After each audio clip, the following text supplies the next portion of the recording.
Hola gente, ¿cómo están? Hoy les voy a hablar acerca de la iluminación, de lo que se llama el despertar espiritual, o en distintas culturas se llama samadhi, nirvana, y vamos a ver en qué consiste esta experiencia, si es que esta experiencia tiene algún tipo de explicación desde la perspectiva psicológica que yo les puedo brindar, y además vamos a pasar por lo que diferentes autores dijeron acerca de este tema. Así que por lo pronto, cuando hablamos de iluminación, podemos hablar de una experiencia psíquica personal.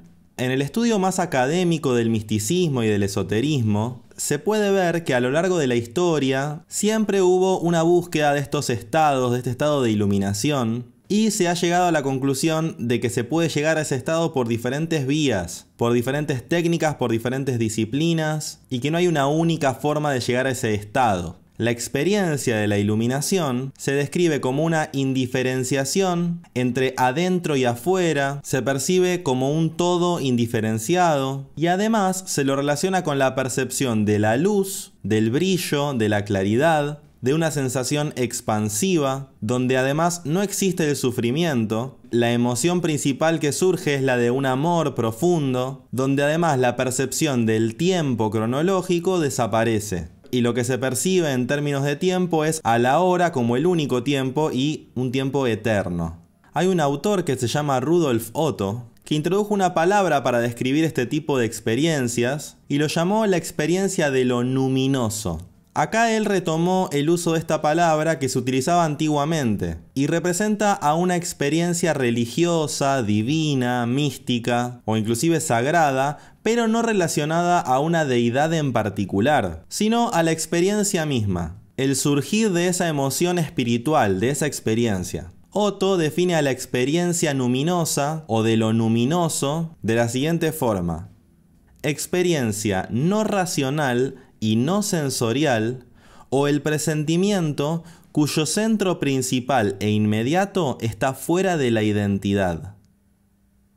Hay otro autor, Mircea Eliade, que curiosamente para describir a esta experiencia lo denomina éntasis, que viene a ser una experiencia interna, hacia adentro, en contraposición a lo que sería una experiencia de éxtasis, que sería hacia afuera, una experiencia que hace expresar las emociones hacia afuera. Y para explicar este proceso de una forma muy interesante, Carl Jung habla de esto en uno de sus textos que se llama Mysterium Coniunctionis. En ese texto justamente en un momento habla de la experiencia religiosa, que es justamente este tipo de experiencia de la que estamos hablando, solamente que cuando él se refiere a experiencia religiosa no se refiere a una religión en particular, sino justamente este tipo de experiencia de iluminación que va más allá de qué cultura estemos hablando. Y justamente en este texto Jung dice: la religión, como indica el verbo religere, consiste en una observación cuidadosa y concienzuda de eso que Rudolf Otto ha bautizado acertadamente con el nombre de lo luminoso,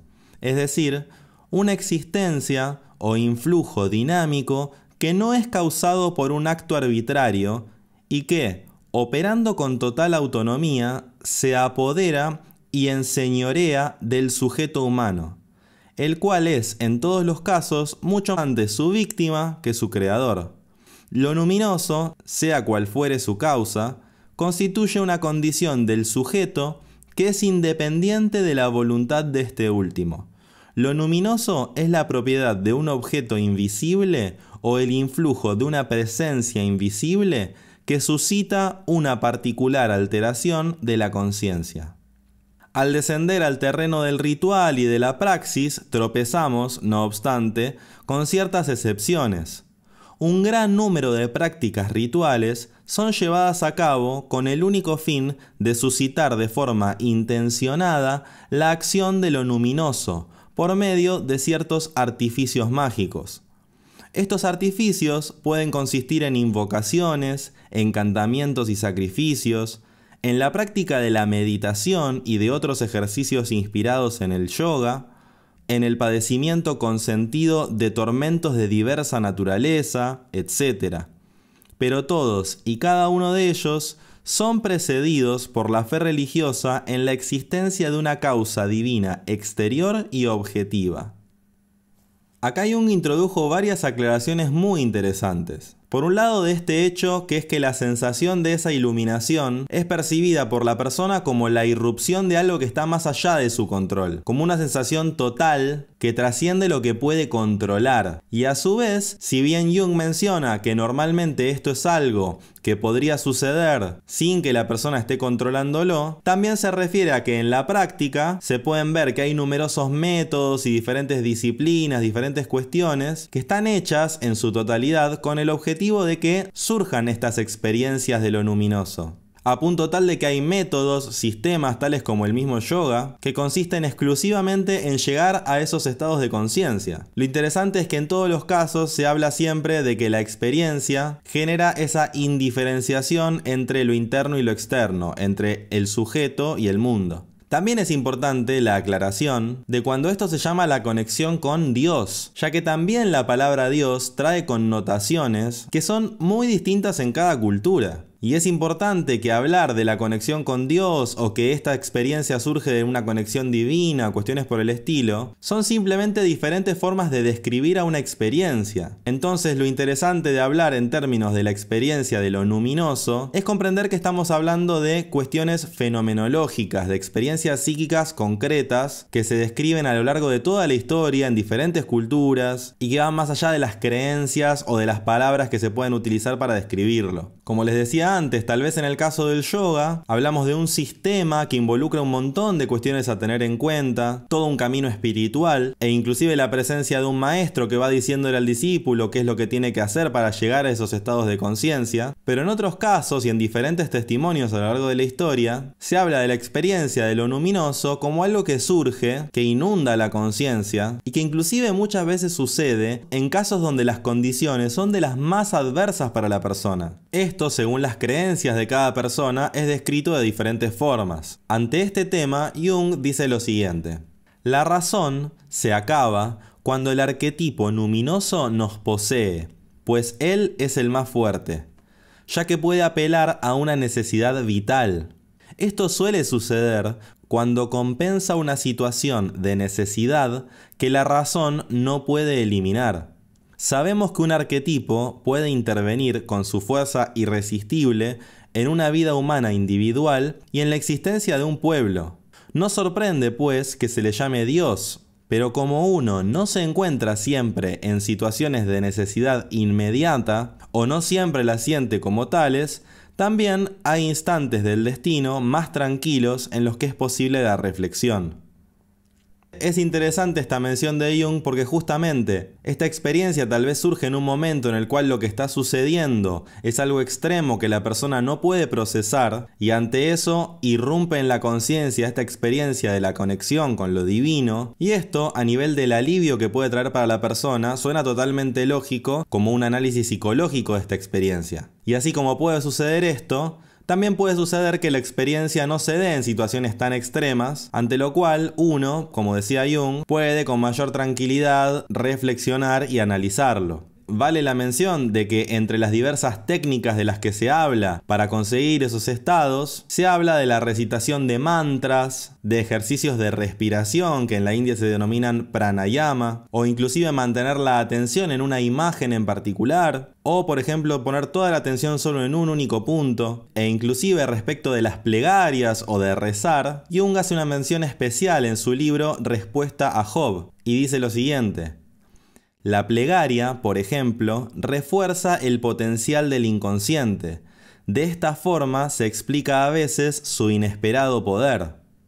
Como ven, cuando Jung se refiere al rezo, no está hablando de un poder que tenga que ver con una especie de Dios externo o con una cuestión mística, sino que la plegaria tiene una conexión directa con los potenciales del inconsciente. Y que esto tiene un poder muy grande que a veces genera resultados inesperados, que puede manifestarse por ejemplo en cómo se siente la persona, y que esto puede variar de formas insospechadas a través de por ejemplo la plegaria, cuestión que es muy común en muchas religiones y en muy diversas culturas del mundo. En el hinduismo se habla de que el conocimiento o la razón de alguna forma prepara el terreno para la liberación, pero que no es lo más importante. Lo mismo sucede en el Zen, donde se le da lugar a preguntas preguntas-respuestas entre maestro y discípulo y la reflexión, pero siempre se habla en términos de que la espiritualidad no es únicamente una filosofía, sino que implica una práctica. Generalmente en estas tradiciones, esa iluminación que libera al humano sucede a partir de una técnica muy ascética y con un método de contemplación, que además se suele decir que no es fácil de realizar. Por eso es que generalmente en diversas tradiciones se le da la importancia a la guía de un maestro, alguien que enseñe a utilizar estas técnicas y que vaya guiando acerca de las diferentes etapas en las que el discípulo se encuentra y qué cuestiones puede ir haciendo para ir profundizando en su entendimiento y en su práctica. Por ejemplo, en un texto muy antiguo del yoga que se llama los Yoga Sutras de Patanjali, él da una de las definiciones más concretas de yoga. Y no solamente de la palabra yoga, que suele traducirse como unión, sino justamente lo que viene a hacer Patanjali es describir todo el sistema en el que consiste el yoga. Él primero lo resume, diciendo que el yoga es la técnica con la que suprimir los estados mentales que agitan a la conciencia. Los diferentes estados mentales se describen como torbellinos o remolinos que atormentan a la mente y que nos distrae de esa unión, la unión que ya existe entre el universo y nosotros mismos. Entonces justamente todo el sistema que viene a desarrollar el yoga nos orienta a reconocer esa unión que ya existe entre el universo y nosotros mismos y que se percibe en la experiencia de la iluminación como un estado indiferenciado entre adentro y afuera. Para comprender aún mejor en qué consiste este estado, les traje un fragmento de un libro que se llama Autobiografía de un Yogi, de Paramahansa Yogananda, un libro del que ya hablé anteriormente en este canal, y Yogananda en su libro describe en lujo de detalles y con palabras muy claras y muy lindas su experiencia de samadhi, de iluminación. Obviamente desde su perspectiva, que es hinduista. Y lo que él describe en su libro para hablar de su experiencia de iluminación dice así: mi cuerpo se inmovilizó completamente, como si hubiese echado raíces. El aliento salió de mis pulmones como si un pesado imán me lo extrajese. El alma y la mente cortaron de inmediato sus ligaduras físicas y fluyeron a través del cuerpo como un torrente de luz que emergía por cada uno de mis poros. Mi carne estaba como muerta, y sin embargo, en mi intensa lucidez, me di cuenta de que nunca antes había estado tan vivo como en aquel instante. Mi sentido de identidad no se encontraba ya confinado únicamente a un cuerpo, sino que abarcaba todos los átomos circundantes. La gente de las calles distantes parecía moverse sobre mi propia y remota periferia. Las raíces de las plantas y de los árboles se asomaban a mi vista a través de una tenue transparencia del suelo, e incluso podía darme cuenta de la circulación interior de sus savias. Toda la vecindad se revelaba ante mí. Mi visión frontal ordinaria se había transformado en una vasta y esférica mirada que lo percibía todo simultáneamente. A través de mi nuca veía a los hombres caminar más allá de la calzada Rai Ghat y advertí que una vaca blanca se acercaba lentamente. Cuando llegó frente a la entrada de la ermita, pude verla con los ojos físicos, y cuando dio la vuelta tras la cerca de ladrillos, todavía la veía claramente. Todos los objetos dentro del campo de mi visión temblaban y vibraban como si fueran películas de cine. Mi cuerpo, el de mi maestro, el patio con sus pilares, los muebles, el piso, los árboles y la luz del sol se agitaban violentamente en ocasiones, hasta que todo se fundía en un mar de luz, al igual que los cristales de azúcar en un vaso de agua se disuelven al ser agitados. Esta unificadora luz se alternaba con materializaciones de forma, metamorfosis que revelaban la operación de la ley de causa y efecto en la creación. Un mar de gozo irrumpió en las riberas sin fin de mi alma. Comprendí entonces que el Espíritu de Dios es dicha inagotable. Su cuerpo es un tejido de luz sin fin. Un sentimiento de gloria creciente brotaba de mí y comenzaba a envolver pueblos y continentes, la Tierra entera, sistemas solares y estelares, las tenues nebulosas y los flotantes universos, todo el cosmos, saturado de luz como una ciudad vista a lo lejos en la noche, fulgía en la infinitud de mi ser. Los precisos contornos globales de sus masas se esfumaban someramente en los extremos más lejanos, en donde podía ver la suave radiación nunca disminuida. Era indescriptiblemente sutil, mientras que las figuras de los planetas parecían formadas de una luz más densa. La divina dispersión de rayos luminosos provenía de una fuente eterna y resplandecía en galaxias, transformándose en inefables auras. Una y otra vez vi los rayos creadores condensarse en constelaciones y luego disolverse en cortinas de transparentes llamas. Por medio de una rítmica reversión, sextillones de mundos se transformaban en diáfano brillo y luego el fuego se convertía en firmamento.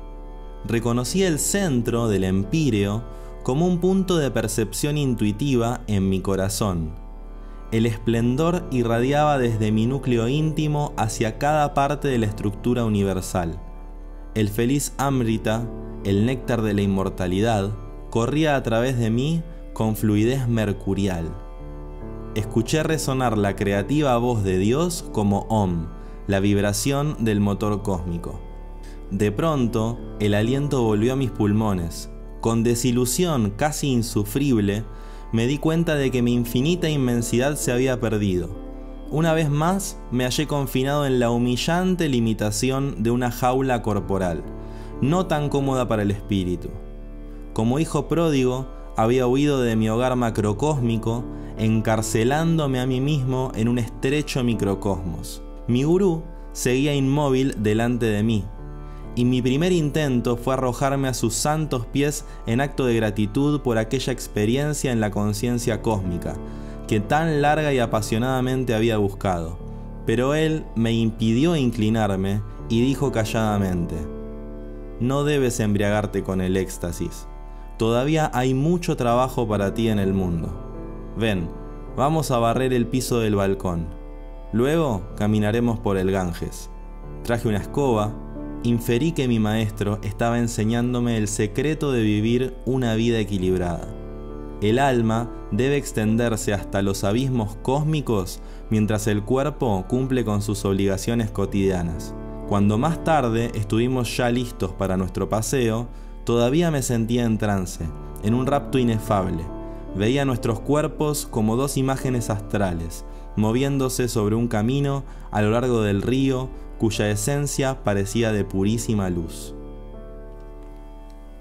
Este relato tan claro y tan poético y tan contundente probablemente sea de los más lindos y de los más claros en donde se describe la experiencia de la iluminación. Pero obviamente que esto viene aparejado de la gran lección que le dejó su maestro, Sri Yukteswar, a Yogananda, cuando lo que le menciona inmediatamente después de su experiencia es que vaya a barrer el piso del balcón. Todo esto es correlativo de una forma muy clara, muy contundente, con los diferentes procesos que Carl Jung describió en su libro llamado Las relaciones entre el yo y el inconsciente. En este libro, Carl Jung describe con mucha claridad las diferentes instancias por las que cada uno de nosotros tenemos que ir pasando, tenemos que ir atravesando para llegar a ser nosotros mismos, para llegar a ser uno mismo. Este proceso que Jung llama el proceso de individuación. En este libro, justamente Jung describe los riesgos que hay de querer desprendernos de nuestras identificaciones, de nuestro ego, y querer ser uno con el universo. Y que esto puede resultar en algunos casos en caer en estados donde nos creemos Dios, nos sentimos insuflados y sentir un estado como de megalomanía extrema que, combinado con determinadas características de la personalidad, puede resultar en situaciones totalmente coercitivas de narcisismo y de manipulación. Sin dudas, el llamado estado de iluminación se asemeja mucho a la descripción de este tipo de situaciones. Pero lo interesante es que tener una experiencia de iluminación no asegura absolutamente nada en el resto de la vida cotidiana que tiene que seguir atravesando la persona. No necesariamente le otorga mayor claridad mental, por más de que la experiencia se haya percibido como de claridad total. ¿Cuánto de esos estados se puede aprovechar en el buen sentido o cuán peligroso podrían llegar a ser? Depende muchísimo del cuidado, de la contención y del respeto que podemos tener por este tipo de experiencias y estos procesos de autoconocimiento. Así como el Buda Siddhartha Gautama, después de haberse iluminado bajo el árbol de Bodhi, él se dedicó a enseñar y tuvo que pasar por infinitos desafíos cuando tuvo que entrar en contacto con el mundo nuevamente. De la misma forma, el maestro de Yogananda le hizo ver inmediatamente después de su experiencia que por más maravillosa que había sido esa experiencia, él tenía que mantenerse en contacto con lo más mundano, con lo cotidiano, con lo que podríamos decir que es el mundo real. Ese es un punto muy